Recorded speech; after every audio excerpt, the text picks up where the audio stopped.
Shri mad क्षत्रिय स्वर्णकार समाज जयपुर पश्चिम द्वारा सरोवर marriage garden Jhotwara में 2 दिवसीय अजमेर जयंती का आयोजन धूमधाम से किया गया। प्रथम दिवस साढ़े 6 बजे से डांडिया नाइट का शानदार आयोजन हुआ, जिसमें समाज की माताओं बहनों ने आकर्षक प्रस्तुतियां दी। जूरी में समाज के जय सोनी, नीतू सोनी व लक्षिता सोनी शामिल रहे, जिन्होंने विजेताओं का चयन किया। श्रीमती दीपिका सोनी को डांडिया क्वीन घोषित किया गया। इस अवसर पर प्रमुख कलश की बोली राठौर ज्वेलर्स के मायच परिवार ने 51,000 में प्राप्त की।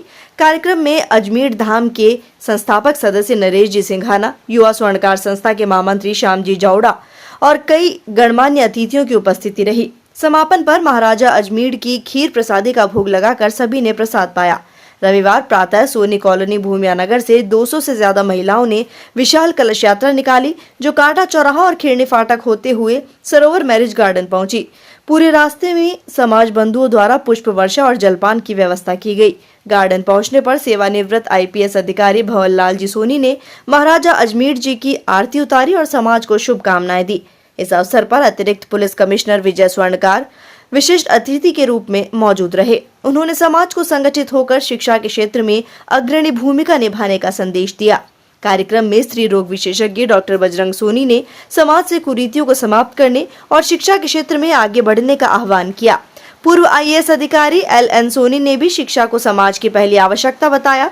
अजमेर सेवा सदन से बनवारी लाल जी सरुंडिया, लादूराम जी सर्जनवाल, युवा स्वर्णकार संस्था से राजेंद्र जी रोड़ा और अन्य गणमान्य लोग उपस्थित रहे। संस्था अध्यक्ष राजा बाबू जी थूनगर ने समाज को संगठित होकर शिक्षा और संस्कारों में अग्रणी रहने का आह्वान किया। वहीं परामर्शदाता कैलाश सार्डीवाल ने सभी अतिथियों का धन्यवाद ज्ञापित किया। अंत में प्रसादी वितरण के साथ कार्यक्रम का समापन हुआ।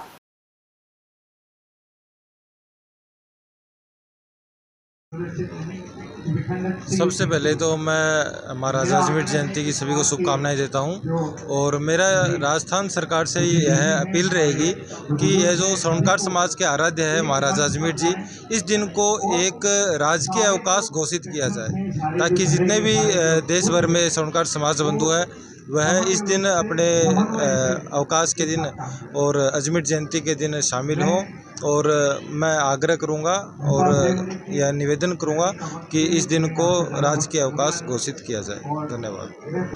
तब से लगातार हर वर्ष ये महाराजा अजमेर जयंती का उत्सव यहाँ झोटवाड़ा में मनाया जाता है और अजमेर जयंती के दौरान चाहे शैक्षणिक स्तर हो, सांस्कृतिक स्तर हो, चाहे सामाजिक स्तर हो, विशेष तौर से संस्था का उद्देश्य शिक्षा पे रहा है और संस्था हर वर्ष की भांति इस वर्ष भी शिक्षा से संबंधित हमारे जो प्रथम श्रेणी के जो जितने भी प्रोफेसर हैं आज उनको सम्मानित किया जा रहा है और विशेषकर युवाओं को और महिलाओं को मातृशक्ति के द्वारा इसी दिन विशेष शोभा यात्रा निकाली जाती है और उसके पश्चात यहाँ एक भव्य आयोजन की ये तैयारी अजमेर जयंती के रूप में मनाई जाती है, जिसमें हमारे सभी स्वर्णकार बंधु तन मन धन से साथ रहते हैं और जो हमारा स्वर्ण कला का जो व्यवसाय है आज जो स्थिति है उसमें कहीं न कहीं हमारे समाज को जिस शिखर पे होना चाहिए उसके लिए सरकार की ओर से हम मांग करते हैं कि एक तो धारा 411 से हमारा समाज पीड़ित रहता है, तो मैं संस्था के माध्यम से ये आग्रह करना चाहूँगा कि इस धारा के अंदर किसी न किसी प्रकार से समाज को कुछ सहूलियत मिले ताकि व्यापारी आराम से काम कर सके। शिक्षा के क्षेत्र में अभी हमारे सांगानेर के अंदर एक 30 करोड़ का बड़ा प्रोजेक्ट है जहां बच्चों के लिए छात्रावास और आवास की व्यवस्था की गई है और वहां शीघ्र ही हम एक स्कूल का शुभारंभ करने की ओर अग्रसर हैं। मैं इस मौके पर समस्त स्वर्णकार बंधुओं को हार्दिक बधाई देता हूं। पूरे देशवासियों को दीपावली व जो अभी नवरात्रा गुजरे हैं इनमें हमारे समाज की ओर से जगह जगह गरबा का उत्सव हुआ है और गरबा के उत्सव से जो शक्ति की उपासना होती है उसी शक्ति की उपासना से हर व्यक्ति, हर महिला, हर युवा आगे बढ़ता है। देश के लिए एक समर्पित जाति है वो है स्वर्णकार समाज, जो एक सभ्य जाति से अलंकृत है और देश के हर कोने में जहाँ जहाँ भी आयोजन होते हैं सभ्यता के माध्यम से हमेशा पूरे देश के लिए, राष्ट्र हित के लिए स्वर्णकार समाज सदैव